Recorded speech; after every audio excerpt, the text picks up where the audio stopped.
Assalamualaikum warahmatullahi wabarakatuh. Alhamdulillah, alhamdulillahi rabbil alamin. Assalatu wassalamu ala asrafil anbiya'i wal mursalin, Sayyidina wa maulana Muhammadin. Ashhadu an la ilaha illallah wa ashhadu anna Muhammadar Rasulullah. Allahumma salli ala Sayyidina Muhammadun musabihil wal ikram, ya wal jalil wal ikram, wa tahirin wal mujahidina, amma ba'du. Ibadullah wa ittaqullah. Bersyukur kita kepada Allah dengan mengucapkan alhamdulillahi rabbil alamin atas segala limpahan karunia, rahmah dan hidayah, sehingga dengan izin dan ridhonya juga kita dapat menjalankan amanahnya, beramal dan beribadah zahir batin dunia dan akhirat. Bersalam kita tidak akan pernah kita lupakan. Marilah sama-sama kita sampaikan kepada junjungan kita, Nabi Allah, Nabiul Akhirul Zaman, Rasulullah Muhammad sallallahu alaihi wasallam. Atasnya kalimahnya kita kalamkan dengan membacakan Allahumma sholli ala Sayyidina Muhammad wa ala alihi Sayyidina Muhammad. Hadirin jamaah yang dirahmati Allah dimanapun berada, rahimakumullah. Bertemu lagi dengan saya Guru Mursyid Syekh Nur Muhammad Buya Irwan Maulana Al-Khalidi, Sumatera Barat. Tentunya dalam makom Majelis Dzikir Marifatullah Indonesia, dalam naungan Yayasan Islam Hidayatul Mubarakah Jakarta. Insya Allah akan selalu berbagi wawasan dan ilmu pengetahuan kepada kita sesama, baik secara syariat, hakikat, tarekat dan ma'rifat, tasawuf dan tauhid. Dalam hal ini, dalam waktu dan kesempatan yang sangat kita muliakan ini, saya akan mengajak kepada kita semua, khususnya kepada hamba-hamba Allah yang dalam mujahadah, yang dalam perjuangan pendekatan diri kepada wujudnya Allah. Tentunya kita akan kembali meneruskan perjuangan, yaitu mengingat tajalli sirullah pada diri dalam al-ikhlas, kepada langkah kedua. Langkah kedua dalam perjalanan pertama dalam wawasan dan akan menuju tajalli ini, kita lihat dari kalam Allahus Samad. Mengatakan sebuah kalam dalam hijaiyah sabut matsani Allahus Samad. Secara qiraat atau ayat, dia akan mengartikan sebuah qiraah yang berarti Allah tempat meminta. Tetapi sebagai tangga tauhid, sebagai ajang daripada tangga sebuah tangga, adalah dasar untuk naik dan menuju ke suatu jalan, yaitu dihalalkan sebuah kata Allah tempat meminta. Itu yang dihalalkan. Tetapi adakah kita pernah berpikir seperti apa makna yang dirahasiakan oleh kata tadi Allahus Samad? Seperti apa yang dimaksud oleh Allah, kandungan-kandungan hakikat dan tersirat di dalamnya. Kalau kita lihat kembali sebuah makna daripada Jabariyah dalam hijahiyah, Allahu Samad, Allahu, ya, Allah adalah zat, hu adalah aku.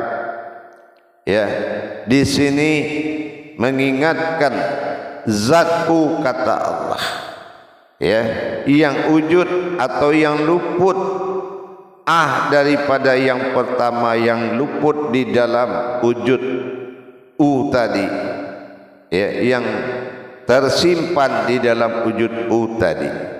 Nah, ini harus menjadi pemikiran. Kenapa? Sudah di awal dikatakan Allahu, aku Allah, aku ahzat. Ya.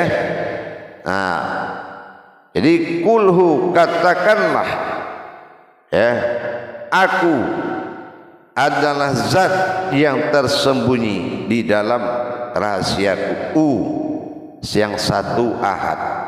Ini zat yang tersembunyi tadi, inilah yang menjadi sebuah kodrat zat mutlak.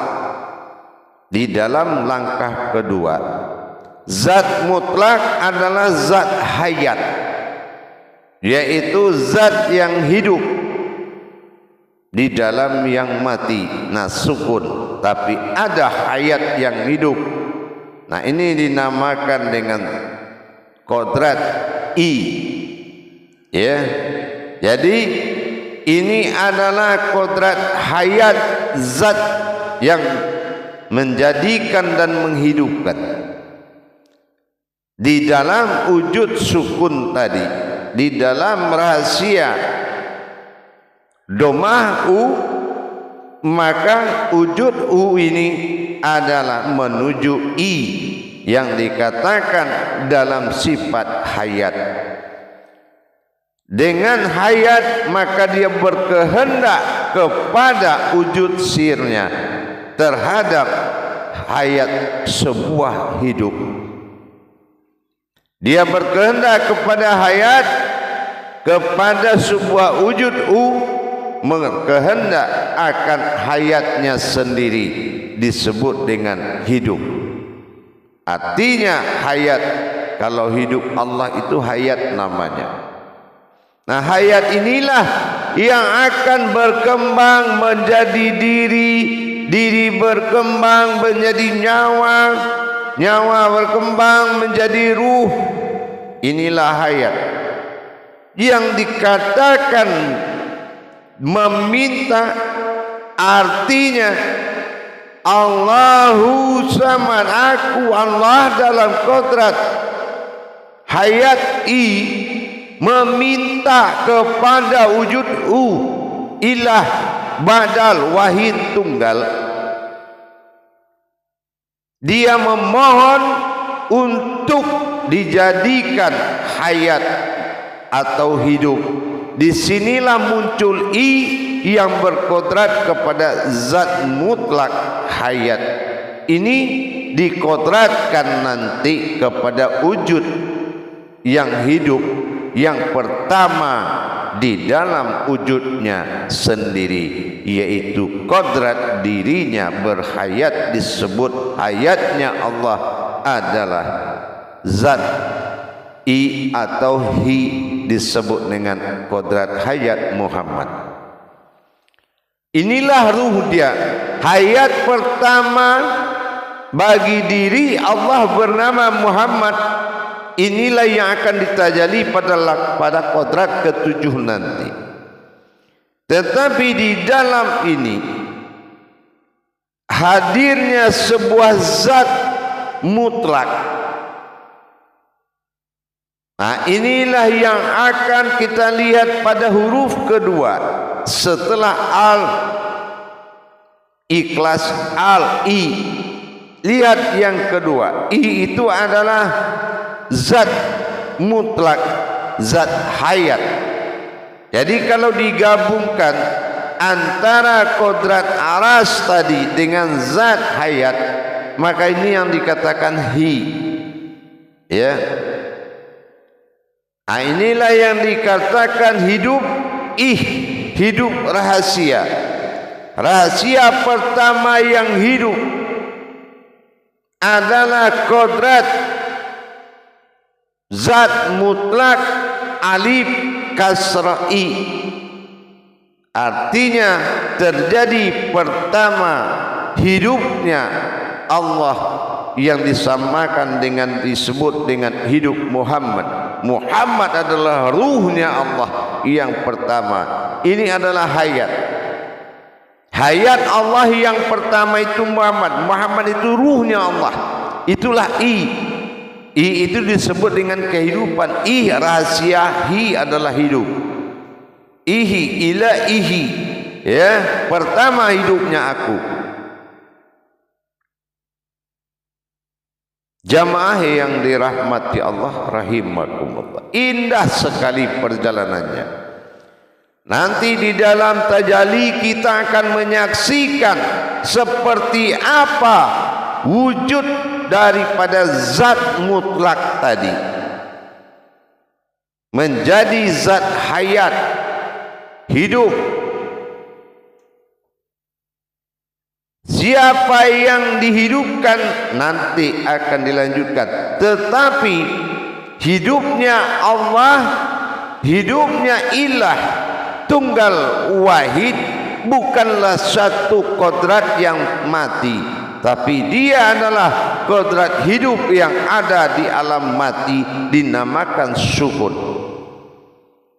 Mati di sini bukan tidak bernapas. Mati adalah tidak ada yang hidup melainkan wujud yang ada. Ini yang disebut sukun. Hadirin jamaah yang dirahmati Allah. Jadi sangat jelas sekali.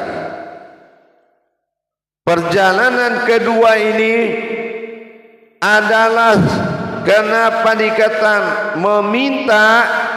Nah, ini adalah kita lihat. Ini adalah perjalanan hayat. Ya, perjalanan wujud daripada wujud ilah. Wahid tunggal, dia berkehendak kepada dirinya sendiri untuk menjadikan dia hidup. Dia berkehendak kepada dirinya sendiri dengan samad sifatnya. Dia berkehendak untuk hidup hayat kepada dirinya sendiri. Dia jadikan dirinya hayat, hidup, sehingga rentetan hidup pertamanya adalah zat mutlak yang dijadikan. Kalau zat mutlak itu kodratnya I, ya. Nah, zat mutlak itu adalah I. Nah, siapa zat mutlaknya Allah? Itulah dikatakan ruh yang pertama yang berasal dari dirinya sendiri. Ruh sun Allah. Jadi itulah ruh. Jadi Muhammad sebagai maujudullah pada akhir nanti akan ketemu sebagai ruhnya Allah. Inilah Muhammad Rasul Allah. Jadi kalau kita lihat bagaimana proses yang akan berhayat ke depannya nanti, apa-apa hukum-hukum hayat itu, ketentuan-ketentuan diri tentang hidupnya dia. Nah, inilah yang dikatakan Muhammad belum Muhammad, tapi sudah dikatakan dia. Siapa dia? Itulah hayatnya Allah yang pertama. Tapi tidak diasmakan dia dengan nama Muhammad, tapi diasmakan dengan nama dia. Dia itu adalah penyebutan terhadap dirinya sendiri. Jadi setelah berpindahnya dari hu ke terjadilah tajalli batin dalam bentuk sirullah, dalam bentuk sukun. Ada wujud dalam sukun. Yang wujud dalam sukun adalah hu yang tenggelam tadi, maka dia akan bangkit berupa I, dikatakan ih. Inilah rahasia yang disebut dengan I, hayat. Jadi kalau alif kasroh I baris di atas I itu dinamakan hayat, karena ruh yang diturunkan ke dalam zat pertama mutlak itu disebut dengan hayat. Hayat inilah disebut dengan alif atau I. Inilah samad. Karena apa? Kehendak kepada dirinya sendiri. Inilah kalam kedua yang berdampak kepada baris alif kedua setelah al dalam bahasa kalam al-ikhlas. Jamaah yang dirahmati Allah rahimakumullah, dengan tajali yang akan kita lakukan, bagaimana proses terjadinya hayat Allah yang wujud pada ketunggalannya. Dia ciptakan kehidupan yang hidup, dia jadikan yang hidup. Ini disebut hayat samad. Ini adalah kehendak dari dirinya sendiri. Maka samad kembali pedoman kepada hijaiyah kedua bernama alif. Alif ini adalah wujud hayatnya Allah pada alif. Kalau wujud sirnya Allah pada alif, tapi I adalah wujud hayatnya pada alif. Inilah dia memohon, dia menginginkan kepada dirinya sendiri, ingin menjadi hidup dan akan mendampak kepada kehidupan. Ini yang dikatakan kehidupan pertamanya. Kehidupan pertamanya ini adalah kehidupan zat mutlak. Sudah pasti kalau dia zat mutlak, usul dari zat mutlak, itulah yang diutus untuk memuji dirinya sendiri sebagai wujud yang akan menjadi sembahan dia. Inilah ruh pertama Allah, disebut dengan wujud Muhammad. Tetapi dikala itu belum disebut dia dengan Muhammad, tetapi ini disebut dengan wujud ini disebut dengan wujud sifat dirinya sendiri. Itu adalah sifat hi atau i dalam wujud alif kasrah a i. Insyaallah dengan perjalanan hayat samadnya, dengan kehendaknya sendiri dia jadikan hayatnya, muncul i ini adalah ruh yang ditiupkan berupa zat. Nah, inilah zat kudus yang kita sering sebut dengan jauhar. Ini adalah jauhar pertama, ya, wujud diri dalam jauhar pertama yang disebut dengan jauhar basita. Inilah yang pertama wujud di dalam jauhar basita atau sukun, wujud dalam sukun. Dan dia bukan tergolong diri alat yang didirikan, tapi diri yang sudah berdiri. Ini yang dikatakan dengan hayat. Yang pertama adalah hayat yang dijadikan adalah dia ingin hayat. Hayatnya inilah yang disebut dengan dia, tetapi belum dipanggil kodrat amaliyah Muhammad atau yang lain. Barulah terbentuk dianya. Jadi kalau siapakah itu? Dirinya melihat dia, bukan dia melihat Muhammad sebelum bertajali kepada selanjutnya. Insyaallah para hadirin, telah hadir langkah kedua dalam kodrat Allahu Samad. Aku adalah zat, ya, yang berkehendak. Samad, inilah i pada lafaz kedua, satu hijaiyah kedua setelah al dalam ikhlas al-ikhlas. Ini kodratnya adalah i adalah hayat. Jadi setelah u lahir barulah u ada, barulah i yang muncul dalam kodrat hayat. Maka i ini akan berdampak hayat-hayat Allah selanjutnya nanti sampai kepada asma-asma hayatnya. Insyaallah setelah sekarang kita tidak melihat lagi sukun wujud mati dalam yang mati, tapi ada hidup dalam yang mati. Inilah hayat, inilah samad, inilah alif.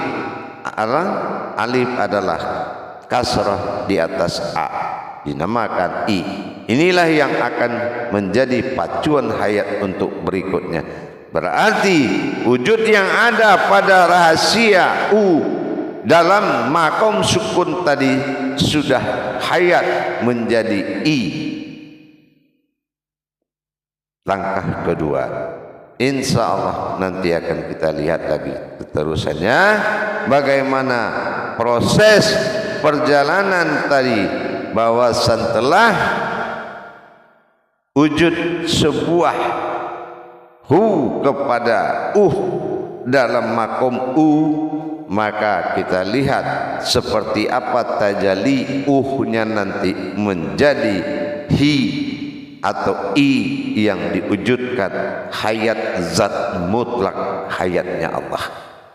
Bagaimana awal hidup dan bagaimana ruhnya kepada dia, maka dia itu adalah ruh pertamanya yang disebut dengan ruh yang memujinya.